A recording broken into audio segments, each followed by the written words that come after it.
क्या कहा है? पुत्रवान माता कौन है?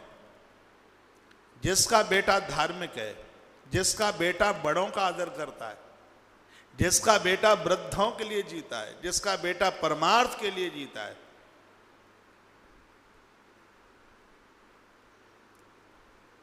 जिसका बेटा भगवान का बनकर जीवन जीता है,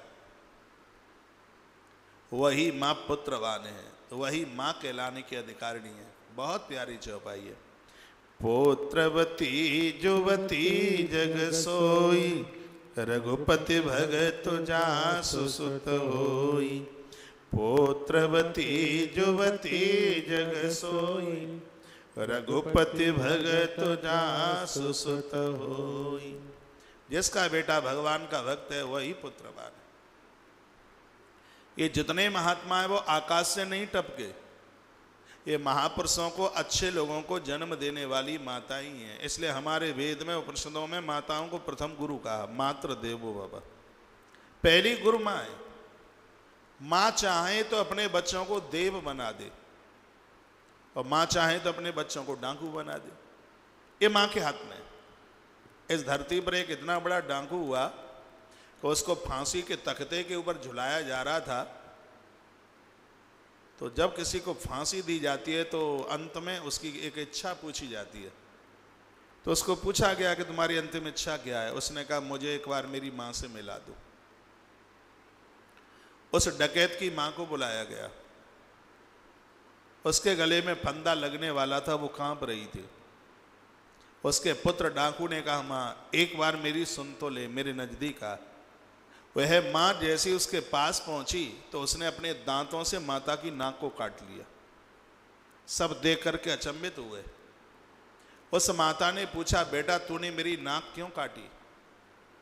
तो वो डकैत कहने लगा, मां आज मैं फांसी के फंदे पर अपराधों के साथ झूल रहा हूं, इसमें पूरा कारण तू है। उस माता ने कहा, मैं क्यों हूं? तो वह कहने लगा, मां पहले दिन मैं सब्जी मंडी से 1 किलो भटा बैगन चुरा के लाया था। मैंने तुझे बोला भी था, मैया चोरी करके लाया हूं, तूने बैगन का साग बनाया, मुझे थप्पड़ नहीं मारा, एक भी बार तूने नहीं कहा कि बेटा चोरी करना गुनाह है, अपराध है। स्कूल गया, कभी तूने मुझे किताबें खरीद करके नहीं दी। मैंने अपने मित्रों की किताबें उनकी चोरी की, मैंने जेबें काटी, चलते हुए लोगों को मैंने लूटा, और आज मुझे कष्ट हो रहा है। जिस बहन की विदाई हुई थी, ससुराल से पियर के लिए वापस आ रही थी, और मैंने उसके गहनों को उतारा। सब गहने मैंने तुझे ला करके दिए, तूने एक भी बार मुझे नहीं डांटा कि बेटा ये चोरी करना बहुत बड़ा अपराध है। फिर मैं इतना बड़ा डाकू बना, आज फांसी के फंदे पर झूलने की नौबत आ गई।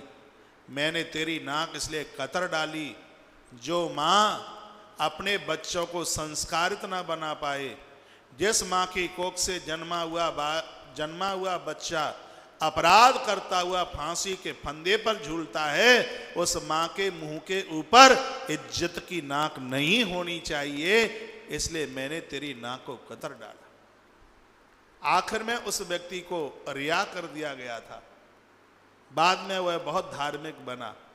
मैं पुनः एक बात को निवेदन करूंगा, मां चाहे तो अपने पुत्र को भगवान बनाने की सामर्थ्य रखती है, और मां की लापरवाही से औलाद डकैत हो जाती है, डाकू हो जाती है। इसलिए संतान के ऊपर पूरा ध्यान हो। माता सुमित्रा के मुख से जो निकली हुई जो चौपाइयां हैं अति गंभीर है, वंदनीय। पुत्रवती जुवती जग सोई, रघुपति भगत जासु सुत होई। न तरु बांझि भलिवाद विहानी, राम विमुख सुत ते हित जानी। मां सुमित्रा कहती है, यदि कोई नारी अच्छी औलाद को जन्म न दे पाए तो इससे तो बढ़िया वो बांझ रह जाए तो ज्यादा ठीक है।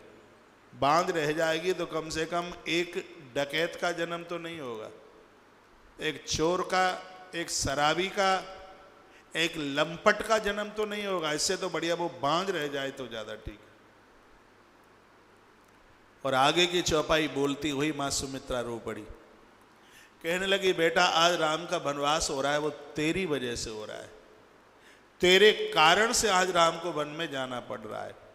कह दिया कि तुम्हारे भाग राम बन जाई, दूसरो हेतु तात कछुनाई, सकल सुकृत कर बड़ फल एहु, राम सिंह पद सहज सनेहु।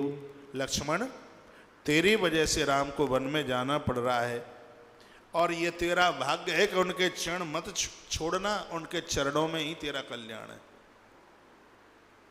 मानस में तो नहीं है और ग्रंथों में लखन ने प्रभु राम जी को पूछ लिया, लखन ने माता सुमित्रा को पूछ लिया, माँ मेरी वजह से भगवान का क्यों वनवास? तब मैया कहती है तू लक्ष्मण ही नहीं तू शेष है, धरती तेरे सिर पर टिकी है और रावण जैसे अन्यायियों का अपराध और उसका वह वजन धरती के ऊपर है, धरती का वजन तेरे सिर के ऊपर है और उस वजन को सहन करने में सक्षम नहीं हो पा रहा है। तो रावण जैसे अन्यायियों को हटाने के लिए और तेरे शीश के वजन को हल्का करने के लिए प्रभु को आज वन के लिए जाना पड़ रहा है। तुम्हारे भाग राम बन जाई, दूसरो हेतु तात कछुनाई, सकल सुकृत कर बड़ फलेहु, राम सिंह पद सहज सनेहु। तेरे जीवन का लक्ष्मण सबसे बड़ा फल यही है, वन में जाकर सीताराम सरकार के चरण मत छोड़ना। बेटा हर जीव का कल्याण इन चरणों में है। राग रोस ईर्षा मद मोहु, जन सपन यु इनके बस हो। क्या कहा? इन चरणों में वही रह पाएगा राग द्वेष ईर्षा मोह मद अहंकार जिसने अपने काबू में रख लिया है। चाहे जितनी माला सटकाएं पाठ करें, मां सुमित्रा क्या कहती है, जब तक मोह है हम ईश्वर के चरणों के लायक नहीं है। हमारे अंदर क्रोध है, हमारे अंदर काम है, हम भगवान के चरणों में नहीं बैठ सकते। ये मां का कहना है। राग रोसो ईर्षा मद मोहु, जन सपन यो इनके बस हो। जो स्वप्न में भी इनके बस में हो गया है, याद रखिएगा वह ईश्वर के चरणों तक बैठने के लायक कभी भी नहीं हो सकता।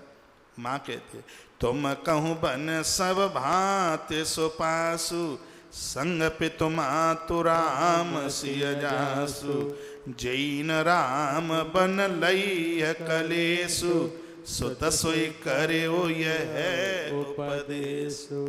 राम के लिए तेरे जीवन में कलेश आवे, तुझे दुख भी उठाना पड़े, तो यह भी तेरे लिए भाग्य की बात होगी।